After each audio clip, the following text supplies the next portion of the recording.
Welcome to ToGather Tuesday. Tonight we'll focus on the four cornerstones of Kents Hill.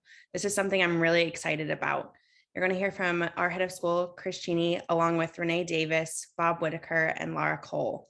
This conversation will be recorded in case you want to go back and listen to anything, or if you have any questions. There will be time for a Q&A at the end of the call. If you send your questions right in the chat box, I'll make sure they're answered. So to kick things off, I want to introduce Allison Lincoln Rich, our Dean of Enrollment Management.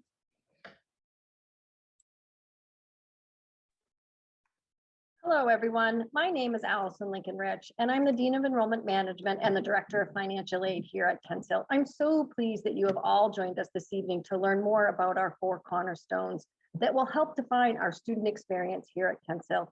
Over the last year, during COVID, we've gone through an extensive strategic planning process where we are preparing our students for issues that they face today and for challenges that they're also going to face tomorrow and in the future. Next, you're going to hear from our four cornerstone leaders about these: prepared for anything, grounded in Maine, connected to the world, built on belonging, and in your corner all the time. And without further ado, I'd like to introduce you to our head of school, Chris Cheney. Hi, everyone. Thanks for making time for us tonight. It's always humbling to have people join us and consider as head of school. I always really appreciate the time and effort people put into looking at schools and considering schools for their families. And so thank you for being here tonight. As all of you know, we've all schools, boarding schools, public schools, day schools have gone through a really challenging last couple of years.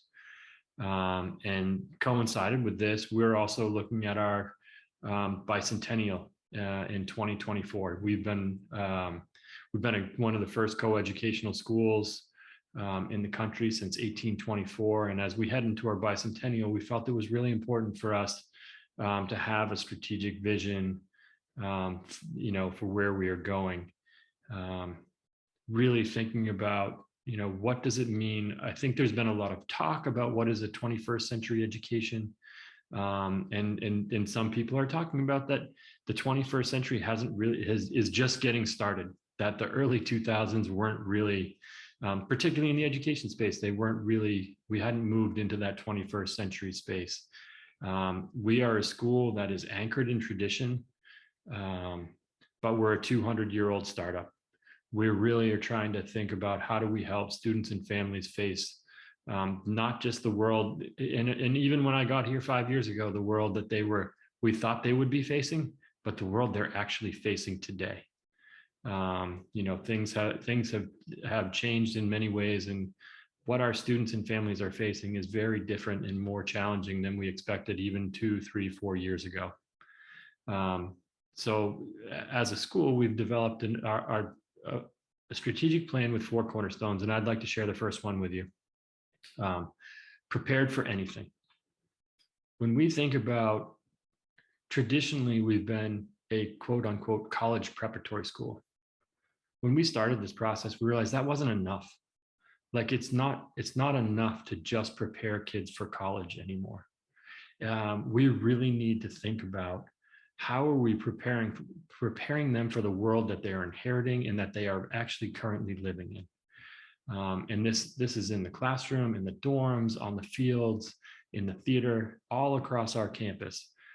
Really, how are we equipping each student to go out into the world after they leave Kents Hill so that they're prepared to handle whatever situation it might be, whether that's college and university, whether that's a job, in any field. One of the things we feel is so important is that kids today need learning that is relevant.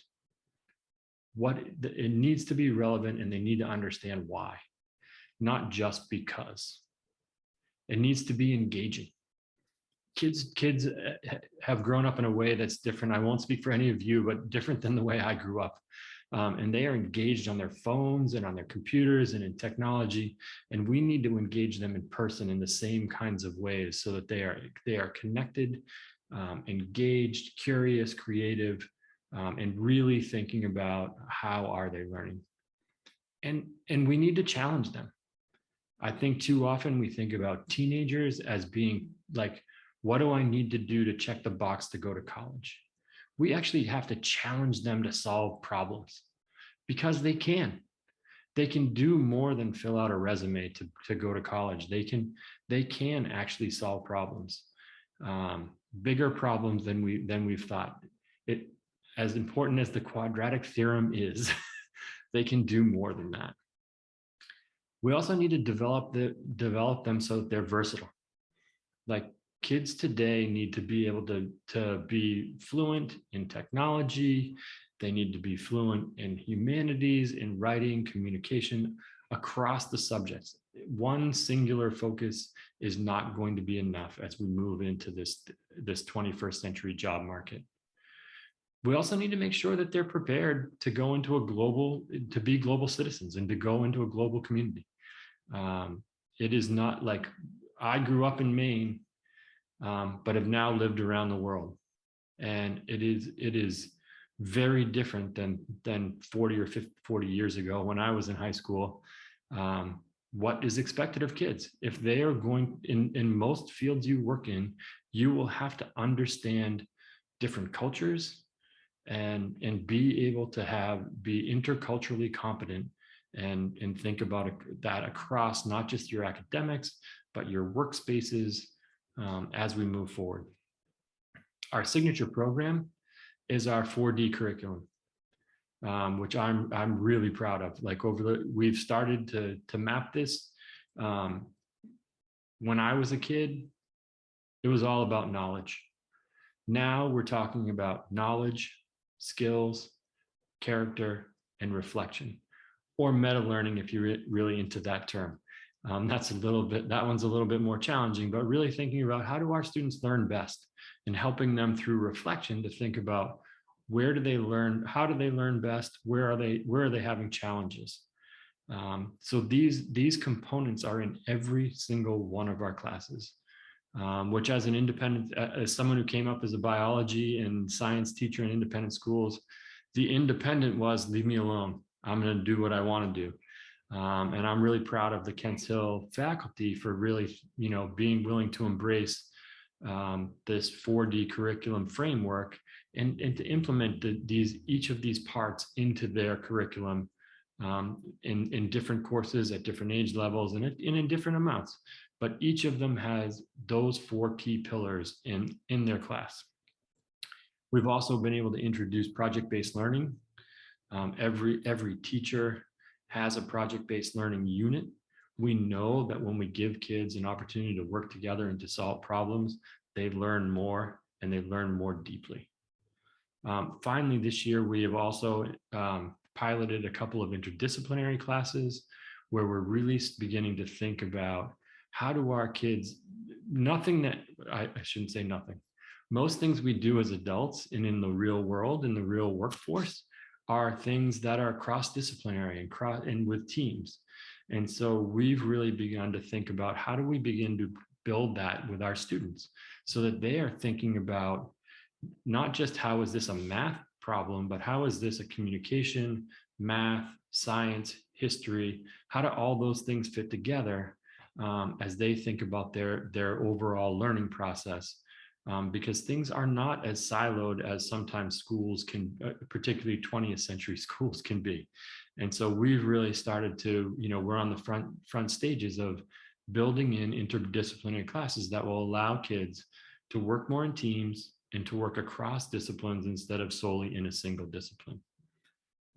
So that's my 5 minutes on prepared for anything, which I think about my 2 daughters, and I feel confident that when they leave Kents Hill without their mom and dad, they're going to be prepared for anything. I would now like to, and I think we're going to do questions at the end. So I'd like to introduce Bob Whittaker, our Director of Advancement, who is going to talk about grounded in Maine, connected to the world. Thanks, Chris. And thank you all for your interest in Kents Hill School. There's a great place awaiting you on top of the hill here. And the cornerstone that I am happy to share a little bit more information about, as Chris mentioned, is Granite Domain connected to the world.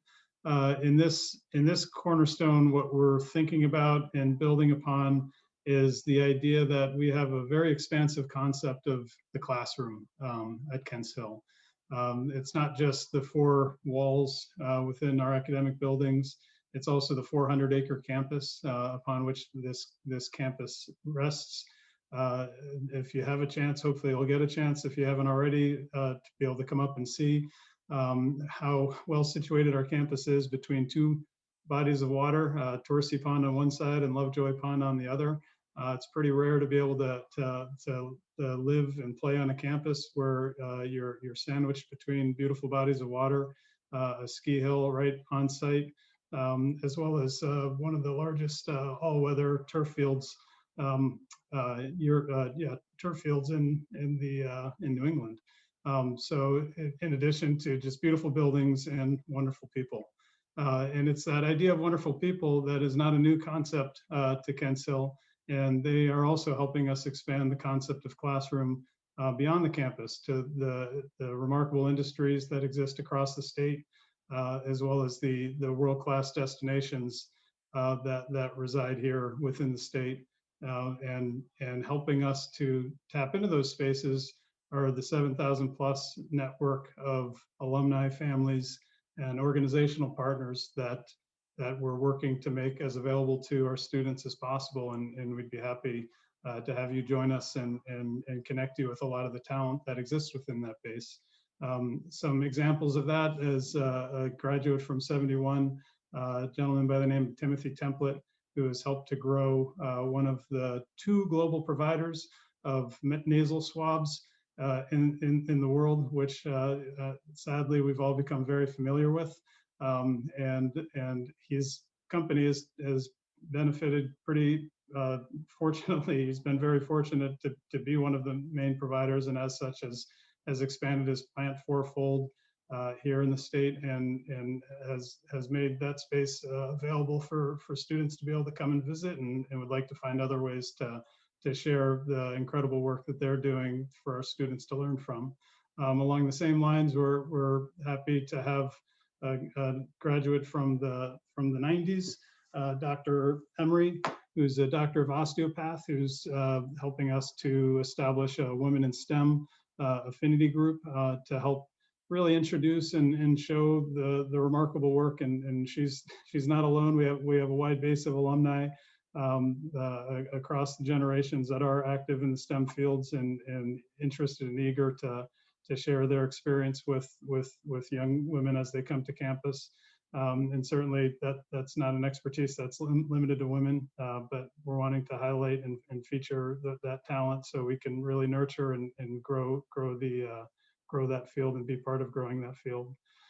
So the strategic partners that we're engaging as individuals and organizations really share our commitment to providing experiences, from introducing and welcoming students into their workspaces through field trips, to helping us design job shadow and project-based learning experiences, and ultimately towards working and providing internships that'll be available to our students. And in the long term, wanting them to be partners in helping our students find their way into college and to the career path that makes the most sense for them. And naturally, if you do choose to join us, then we'll be looking for you to help join that network of alumni as well, and similarly turn around and be available to the students that follow your leadership and path. So that's an overview of our Granite Domain connected to the world, and it's my honor now to introduce you to Rene Davis, our Assistant Head of School for Student Life, to talk to you about Built on Belonging. Thank you, Bob. And I want to extend my hello and thank you for joining us tonight. Can you guys hear me okay? To talk about Built on Belonging. I am tired, which is why my excitement is not jumping across the screen, but I am so excited to think about the cornerstone Built on Belonging and the ways in which Kents Hill is really being intentional about community and about fostering a sense of belonging within this space. And so Built on Belonging is really about making sure that every person within our community is seen, is heard, and is valued, right? Which is why we are focusing on the concept of belonging versus inclusion, right? It's not just about being included within the community. It's about knowing that this space is here for you and that we've been thoughtful about welcoming you into this space, and that you can find your space and your people and within the ecosystem that we have created here to really support our students around learning inside and outside of the classroom. And so Built on Belonging really has three specific domains. The first domain is really thinking about our compositional diversity and who is here at Kents Hill, whether it's faculty or staff or students, making sure that we're thinking about what our individual community members need so that we can feel like one specific Kents Hill community, but then also thinking about our unique differences and the parts of our identity that might call for something different. So really thinking about equity within this space and making sure that we're meeting people's needs, whether it's about race or gender, a socioeconomic class or religion, or maybe even our international or national sort of status, but making sure that our staff members, but also our students, that they know that they can get their needs met and that they can live their identity and be their authentic selves while at Kents Hill, and that is a valuable part of our community.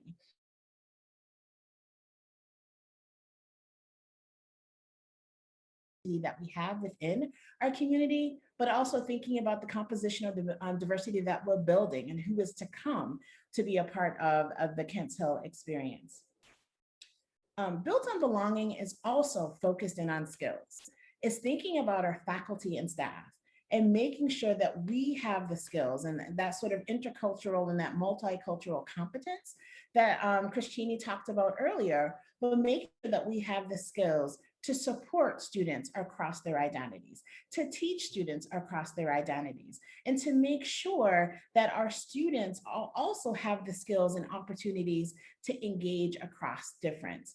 And so this is where Built on Belonging closely pairs with Prepared for Anything to make sure that students have the opportunities to engage across difference and opportunities to learn about each other and to share of themselves so that they are ready to be a part of a society that is beautifully diverse, but also quite complex and fraught, right? And so how do our students navigate those spaces and be ready to engage and problem solve in those communities? Built on Belonging is really about creating those intentional opportunities for our students to develop those skills. Built on Belonging also helps us think about our systems. We are talking about young folks, whether they are in 9th grade to 12th grade. And while we know that our students will often live up to their ideal selves, we also recognize that they're gonna make mistakes, that they're gonna break rules, they're gonna get a bad grade, right? They're going to be young, and there's nothing wrong with our students being young. And so how do we think about that growth mindset? How do we think about helping them learn from mistakes so that we not only prepare them to not do that again, but to help them be successful in getting their needs met? And so one core program within our Built on Belonging is our philosophy around restorative community practices and creating communities that are really intentional about people being seen and that people know that they matter. And they matter so much that when they make a mistake, that we focus in on remedies and how do you remedy that mistake? How do you move forward as a community? How do we heal versus just focusing in on punishment? And so Built on Belonging is really giving us the tools and the capacity so that when we create communities, we recognize that conflict is going to surface and conflict is going to exist. So how do we create a practice around whether it's our conduct system or even a practice around dialogue and facilitating harm, right? How do we develop those practices in a way that really restores our community versus just focusing in on discipline? And Built on Belonging is also focused in on helping our students have the type of diverse experiences that they may not get in other spaces. And so Built on Belonging is about creating intentional opportunities for our students to talk about their values, to test out their thinking, to think about different perspectives. And so we have another signature program within the school, which is called PEAK, which is our Principles and Ethics in Action at Kents Hill. And that's a program that is specifically designed to help our students think about those things that build their character, to think about failure, to think about differences, to think about different opinions, to engage in community service, to engage in service learning, and to tie those experiences together in a way that, again, I hate that we're constantly using this word prepared, but they're prepared to sort of leverage those experiences and go out into the world and be successful, to be able to go out into the world and be prepared for the difficulty that they will encounter as a young person. And so Built on Belonging is our space to intentionally think about this part of a student's academic journey and that sort of co-curricular journey, so that they can be interculturally competent, that they can know what it feels like to be in a space where they know that they matter. And they matter not only because they're a student, but because they are bringing a level of diversity and curiosity and empathy and participation that really makes Kents Hill a full community. And I think I'm going to stop there, but I could geek out and really talk about Built on Belonging the entire night. And so I'm really excited to take on any questions that you may have, or even suggestions around things that we need to think about as we think about this particular cornerstone. And so now I'm going to shift over to my colleague, Lara Cole, who is the Dean of Strategic Initiatives and Communication. And she will talk about the cornerstone in your corner all of the time. Thank you, Renee. Hi, everyone. So nice to virtually meet you and have you here with us. One of the things that I'm going to talk about is our cornerstone, which is called In Your Corner All the Time. And what it's really about is having students have a safe person that can understand their experience, that can be their champion when they need it, and that can also tell them the hard things and help them work through big problems, small problems, any situations that they have questions about. So it's really about setting up each student with a faculty mentor who understands them really deeply. And this work in part is rooted in what Kents Hill has been really exceptional about for a really long time, but also understanding what students of today need. About 3 years ago, I did an activity with our current student body, and I had them complete the sentence, Kents Hill is ... And I was wading through the answers, and I was so surprised to see the number one answer was Kents Hill is my family and Kents Hill is my home. And for me, that was just so striking of like, something special is happening here. Like, I don't think that that happens at other schools or in other advisory programs, but something is happening where students feel like they have that really rich and deep connection to not just their advisor, but to many adults across campus. One of the second pieces, which was an aha moment for me, was when we were working on some marketing materials, I was chatting with students, and a common theme was, here I feel seen and I feel heard for the first time at school. So again, reinforcing that like something is happening here, and how can we really grasp onto it and make sure that every single student at Kents Hill has that experience. One of the special things about our advisory program is that our faculty mentors think about the student experience year round. So it's not as if we start in September and then at the end of May at graduation say like, okay, bye. Either you're on your own or we'll see you next September. So really thoughtfully having conversations with kids one-on-one and in small groups about like, hey, what does your summer look like? What are you going to do over this break? What will help you get to your next step? Is it a program? Is it working? Is it doing an internship? Is it exploring different colleges? Is it working? Or is it taking time to relax and reflect and recharge after a really busy year? So we are not just thinking about what your academic experience is like, what your classes are like, what your athletics are like, what you're involved in, but really seeing the student as a whole and know that they are a Kents Hill student year round. One of my most successful advisee meetings, and being an advisor is the most important thing that I do at Kents Hill, even though I work on many things. But one of my most successful moments was I had an advisee meeting over the summer, last summer. And normally we wouldn't have throughout this 3 to 4 month period when students are away. And I said, like, hey, we're going to get on Zoom for 10 minutes and you're each going to show me your pet. Or if you don't have a pet, you're going to show me something in your house. And that moment, my advisory group still talks about. Like, remember when we had to show you our pets and we had to get on Zoom with you, even for 10 minutes throughout the summer, to feel this really deep sense of community and connection, so that regardless of what's happening at home, regardless of what's happening in your personal life, you have this safe place to land and to go back to. So thinking about how do we provide that experience when they're here, but then also how do we really think about the times when they're not here, so that we recognize they're Kensal students year round and all of their experiences contribute to what it means to be a Kensal student. So what you're doing in the summer and during breaks is just as important, if not more, as what happens in the classroom, because those are the times when you can practice those skills and you can interact with different people and you can start discovering what you like, what you don't like, and what you might want to do in the future. So we are really recognizing that so much growth happens during that time, and intentionally and really purposefully recognizing that this is a part of our student. And in order to really know and celebrate and grow our students, we need to think about them year round. So that's one thing that I'm excited about. Lots of work has been done already, lots to do, partnering with Rene to think about how we implement this across our system so that every student has a similar experience, but recognizing that this is really the building block of a Kensal experience, making sure your student and your child has that person that you can go to when you have questions, that they can go to, that can sometimes act as the referee or the middleman, and can really think about how can we make sure that students have that person and that they feel seen and valued throughout their entire experience as a Kensal student.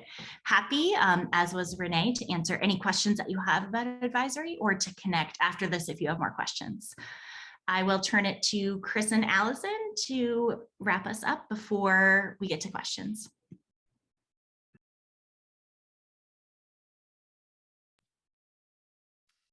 Thanks, everyone. Before we move into questions, I think that one of the things that I think is really important about this is each one of these cornerstones is amazing in and of itself, but what I think is really special about it is how integrative they are.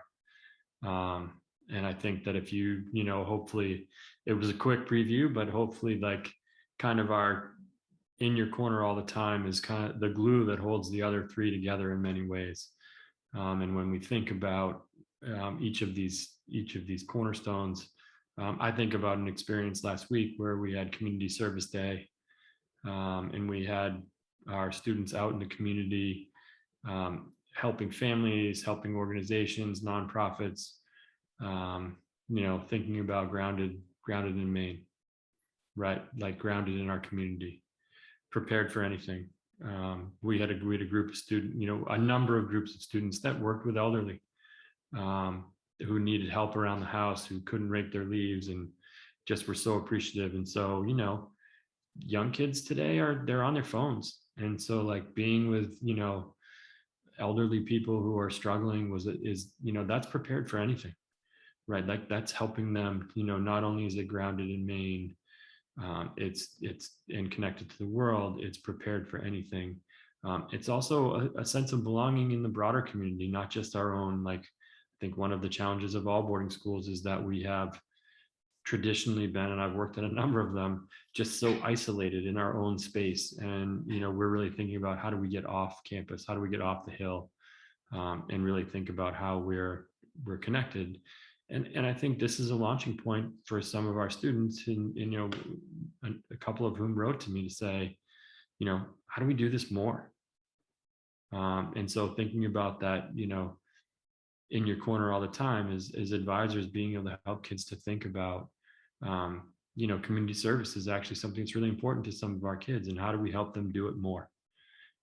Because what they learn in that, not everyone, but what some of them learned in that is far important than what they can learn on a test or in a book.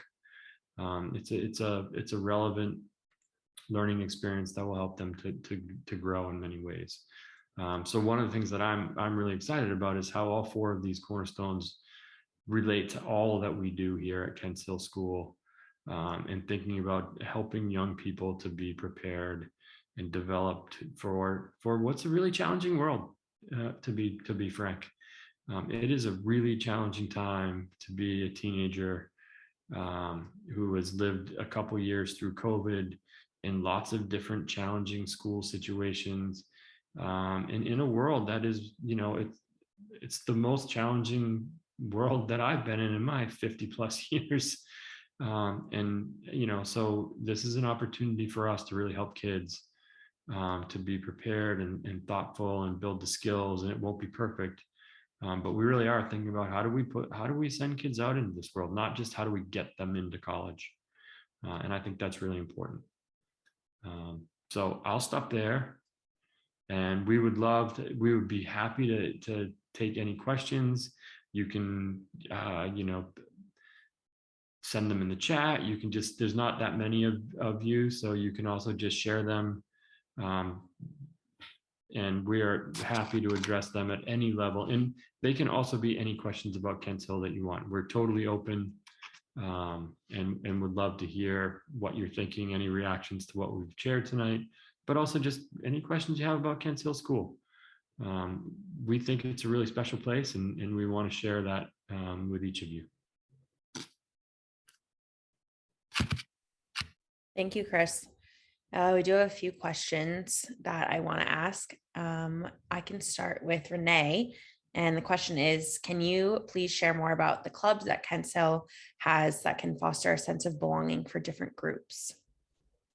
Sure. So we have a number of student clubs that are really developed by our students based on their interests. And so those are our clubs like our movie club, or you have our cooking club, our brick of a pizza club. And so those are social spaces where students can come together and connect. In addition to clubs, we also have affinity groups. And affinity groups are, students coming together based on a historically underrepresented or marginalized group where they can come together to create a safe space, whether that's based on race and or gender. We have affinity groups based on gender and sexuality. We have an international student affinity group. We have 2 affinity groups based on religion. And so our affinity groups, like our clubs, allow our students to come together around who they are, to make sure that we are meeting their needs, to come together around celebration, to come together around exploring Maine and finding ways of getting their basic needs met. And so we have 5 affinity groups up right now, and we welcome students to come to us and think about different ways in which their lived experience connects to their academic experience, and how their lived experience may actually look different than the traditional lived experiences that we have here in Maine, so that we can support students. But one of my core tenets around affinity groups is to make sure that students are finding joy. I think a lot of affinity groups will come together out of conflict or some level of difference within their community. And I think that that's important, but we also have to find opportunities for students to be joyful, to celebrate their cultures, to feel affirmed in their culture. And so when we have those affinity spaces, we're looking at all of that work and support for our students. Thanks, Rene. The next question is for Bob. When you talk about connected to the world, can you please share how many countries students come from and how you use your international network?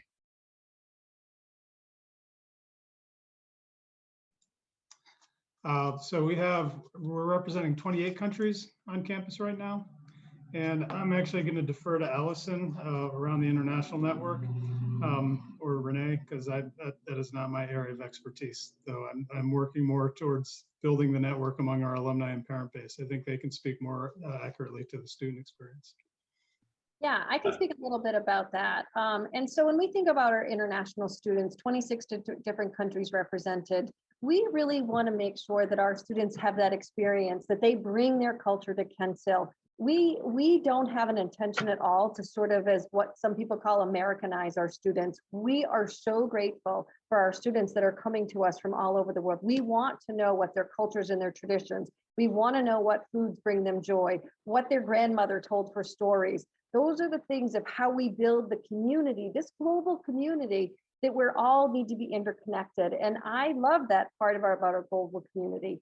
I will say that we're still figuring out different ways to create networks. Our students come from us through all different organizations. And as we move forward and really help continue to grow our base of international students, we want to connect with our families and say, how do you want to connect with us? How can you help us as families share the Kents Hill story with other people that you think would love to have this experience, who would benefit from this experience? So we have growing to do, and we're looking for our families and our students to support us in creating more international networks.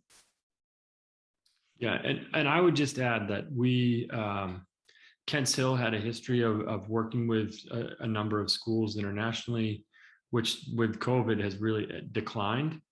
And I think we're excited about rebuilding the network. And I had the good fortune of working at a school in South Africa and a school in Slovakia, and have a broad range of schools that we're looking to partner with, as each of us in different parts of the world kind of come out of COVID.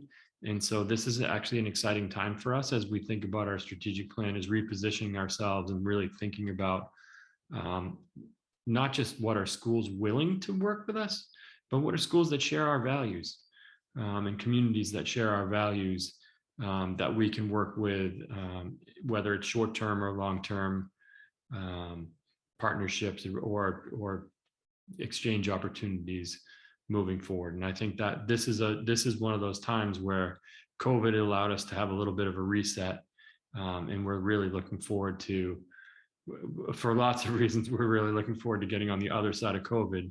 But revitalizing our international opportunities in different spaces with schools that are similar to us and really have that kind of value, the values that we have. Can I also add, I am new to Maine, and I will say that when I was coming to Maine, I had a quite narrow view of what Maine was about, and had this image of just white folks, right? Just Christian folks, like not being able to see myself within the community, not being able to nurture who I am and how I wanted to live my life, not only as a Black woman, but also as a Black mother of a son who's coming to Kents Hill. And while things are spread apart and I still have to get used to the distance and getting from A to Z, I will say that I have been pleasantly surprised around the range of diverse communities within Maine, and how open they are and are tapping into that. Whether that's connecting to our local colleges. I have 2 students who are practicing Muslims, and they really wanted to connect with a community that allowed them to do that. And we had the great problem of figuring out which mosque to go to. Do we go to the mosque in Lewiston? Do we go to the mosque in Augusta? Do we go to the one in another area? And so I was like, well, let's try them all, right? And so now we're doing this thing where they're not only connecting to their faith, but they're also connecting to the community that's within that space so that they can get their needs met, not only as practicing Muslims, but also as young men, right? And so looking for a community that had young folks who were also into their faith. And so I think that's the thing that's nice about Kents Hill and nice about Maine, is that we're willing to explore, right? And so I think that there is more diversity in this state. I didn't give it much credit around that, but it is here. And there is this openness within communities in ways in which our students can really thrive and see themselves represented in ways that are authentic, but then they can also push themselves to try things that are different. I am not a snow sport person, but I will put on skis 1 point this semester or this season, just because I can. And that's something that Maine offers that I wouldn't have had in my other experiences. And so that's what I like about this space. This is what I like about, grounded in Maine, connected to the world, is I get to try out all of those things. I don't have to love them all, and I don't have to do them all of the time, but I have the opportunity to try those things out and then stay connected to experiences that are valuable to me, which is a more urban experience and a much more diverse experience. You can have that here as well. Thank you, Renee and Chris and Allison for all covering that. Our next question here, I'll just pass this to Chris because I know that you talked about it briefly. Can you share a little more about what the students do for community service?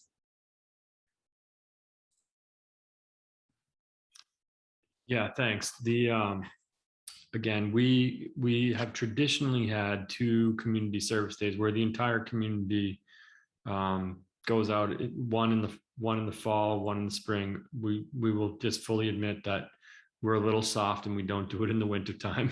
But in the fall term and the spring term, we have engaged the community, and that ranges from local nonprofits to just individual community members who need help around their house.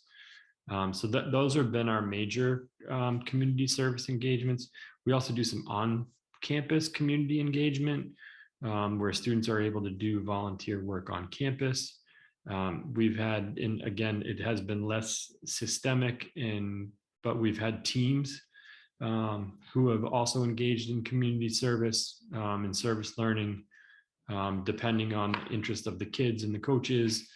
And then pre-COVID, we also did a week of service by grade level, where our 9th rising 10th graders did service on campus. Our 10th graders, rising 11th graders did service in the kind of greater Reedfield community. And then our 11th rising 12th graders did service in the broader state of Maine. So we've had different opportunities.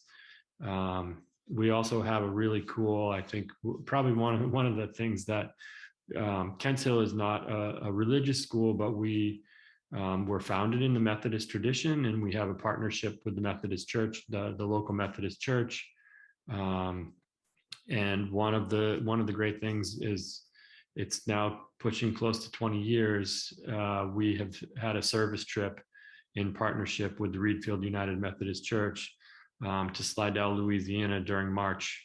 And it started post Hurricane Katrina. And the really sad thing is they still need help from even stemming from that time. And so we've had, I think 16 or 17, it's been, COVID has messed us up a little bit, but we've had 16 or 17 trips during spring break, where anywhere up to a half a dozen faculty members and a dozen or so students have gone down to Louisiana for 10 days of service work. So there are lots of opportunities, and I would say, I think the most important thing for me is that and this was what struck me, I think what I was trying to say about the student earlier, is that service learning is not just about the responsibility to serve the community we live in. It's also what we learned from that service. And we've tried to make sure that our students understand, like, you're not just a savior or helping, but this is part of your own growth and learning experience around, who you are as a person, and your empathy and your understanding, and how you fit into a broader community. And I think that was for me when, we had one of the students after last week said, there are these 2 people who live near minutes from campus and they need more help. And I'm thankful for this day that allowed me to learn that this is happening close by, and can we do more? Because it helped me to learn. So that's one of the things. And we're now, because of that, one of our teams who is going to help one of the families a couple of days a week for the next few weeks. So this is it's growing, and it's not it's not a perfect system, but there's lots of opportunities for service learning and individual growth. Thank you, Chris. The next question is for Lara. Would there be programs or internships that advisors might be able to point their students to during the summer or on breaks, ones that are specific to their interests? Short answer, yes, definitely. But in addition to thinking about internships when they're on breaks or during summers, one of the things that I'm excited about this year is we're also thinking about internships on campus. So I work with our group of postgraduates, so those who have graduated high school, but before they go to college, and knowing that things were challenging with COVID, I kind of sat down with them and said, like, what do you want to learn? What do you want to get out of an internship? Like, what are the goals behind this here? And as we talked more and more, I started realizing it is that A, connection to an adult, B, practicing skills. So one of my students said, like, I want to get places on time. And if I'm not there, I want somebody to know about it. Or I want to really focus on writing emails. Or one of my students, my favorite one, said, like, I want to learn how to talk to somebody on the phone. Like, how do I have a phone conversation with somebody? So for me, I realized that, well, it's great that we can think about internships off campus, and there are many that we're developing in terms of partnerships that will be rooted in student interest and goals. Also realizing that we have amazing faculty and adults here who often have that experience and can be that additional mentor for our students. I had a student last night stop me in the dorm. I live in Reed Hall, which is our upper class girls dorm. And she said, I didn't think I would love it, but I love my internship. Like, I am so happy that I see the athletic trainer 2 days a week and we work together. I'm going to be out there Sunday morning and Saturday. And he is asking me about my future and really interested in me as a person. And it's just somebody else on campus that I can be connected to. She could have done this externally, but sitting down and saying, like, we have these skills and resources here. It also allows me to be a little bit of a fly on the wall to say, like, what's going well, what's not, what do we have to work on? Another one of my favorite internships that we're working on now is with a current student who we were really talking about her interests, and she identified psychology and wellness. So thinking about how can we make our campus and our students kind of happier and healthier.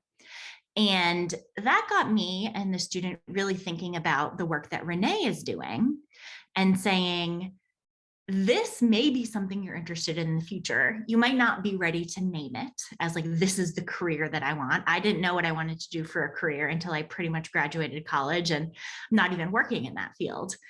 But connecting her to say, like, this might be something you want to explore. So she's connected with Rene to think about diversity, equity, and belonging, to think about our PEAK program, to think about health and wellness. So shifting the mindset from like, what can we give students or what can we do to students, to say, like, let's ask our students. Like, if we have an idea about health and wellness, like, let's ask the student intern what they think about it. Or let's have students create programs for students. So that's a long way of saying yes. We do think a lot and are building, I would say very much building our external internship program, but also really recognizing and celebrating what we have here on campus. One of our students is actually working on developing an entrepreneurship curriculum with our Dean of Academics. And these are really tangible ways that they can practice skills that Chris was talking about, connect with more adults. And one thing that's really important for me is it's a safe space. Like, these are adults who know them, who know their goals, who I can connect with as the postgraduate advisor to say, like, hey, what's going on? What are you doing this week? How can I help support you? So that feedback loop between the internship kind of mentor and host and myself, as well as these students, is regular and comprehensive, so that we can say, like, what are you doing now? What are you doing in the future? And how can we match you with that right opportunity at the right time? Thank you, Lara. The next question I'll ask Chris. Can you please share more about the 4D curriculum and the skills that you mentioned?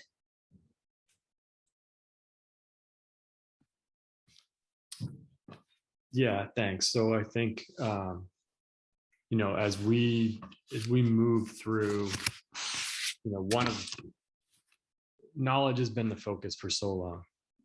And we all know that we all have a phone and every kid has a phone and you can look anything up anytime.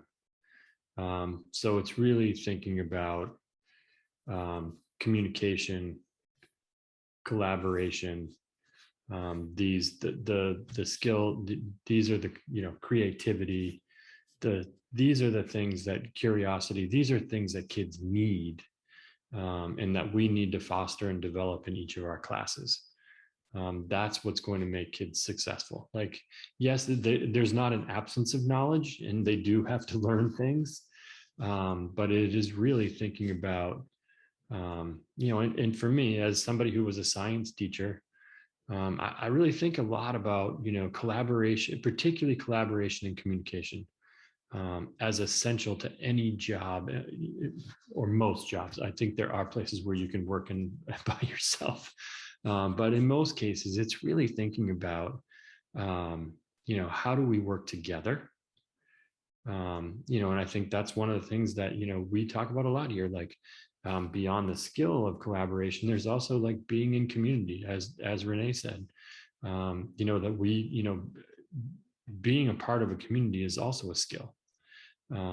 That like how you work in a community, and how you are advantaged by being a part of a community in terms of solving problems and thinking about things. And again, I think whether you're in the sciences or in the humanities or in STEM, whatever it is, you need to be able to communicate what you're doing. And that's a really important, and communicate differently. Academic writing, and we've been talking about how we communicate our strategic plan. It's different to communicate it to parents than it is to communicate it to kids. And so really helping our students understand what kind of communication are they doing, and how are they doing it. So really thinking about those, those are the kinds of skills that we need to be helping, to foster in young people as they approach different, their different academic areas. Thank you, Chris. The next question, I'll ask Allison this one, give everyone a little break.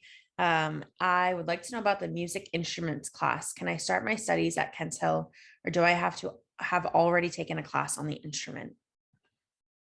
That's a great question. So here at Kent Hill, one of the things that I feel is really special is we have a place for everybody to play an instrument or everybody to play a sport, to get involved.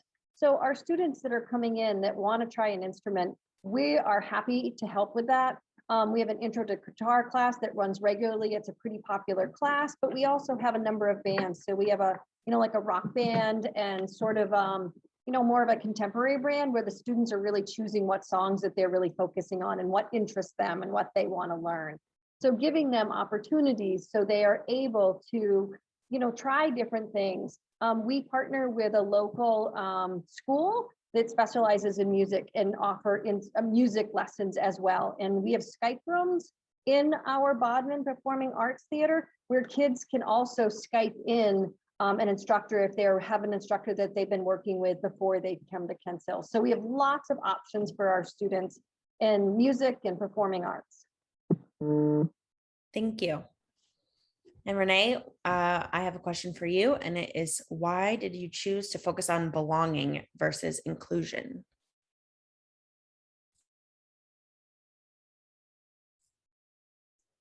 I think that belonging is a way of being. It's about knowing that a space not only is thinking about making sure that you have access to the space, but that your experience within this community is one where you know that you matter, and that people have given thought to the differences that you bring, the way that you engage in the world, and that fits, right? That it isn't about just including you and having you adapt and adopt to a larger structural norm or a larger system, but it's about being who you are, about meeting people where they're at and allowing them to see themselves within the community and allowing them to thrive as their authentic selves. And so I think belonging is this term that focuses in on the action that we need to do as a community and being proactive and thinking about individuals' needs, but it's also this sense of connection, right? Knowing that you are connected. And I tell my students all the time, knowing that you are responsible for the experience of others, and that there's an interconnection between my success and your success, my state of being and your state of being. And I think all of that is conveyed in belonging versus the act of just including someone else. Thank you, Rene. I love that. So that's all of our questions for tonight. Thank you all for participating. I really hope you learned something new and exciting. Like I said earlier, this is just so exciting to me. Every week I learn more about these new 4 cornerstones, and I'm just really thrilled about how we're moving forward at Kent Hill. So our next ToGather Tuesday is on November 16th, and we'll hear about our academic programs from our department heads. And we really hope you'll join us for that. There will definitely be emails going out. It's listed on our website. So feel free to join us for that. And we hope to see you again soon. Thanks, everyone.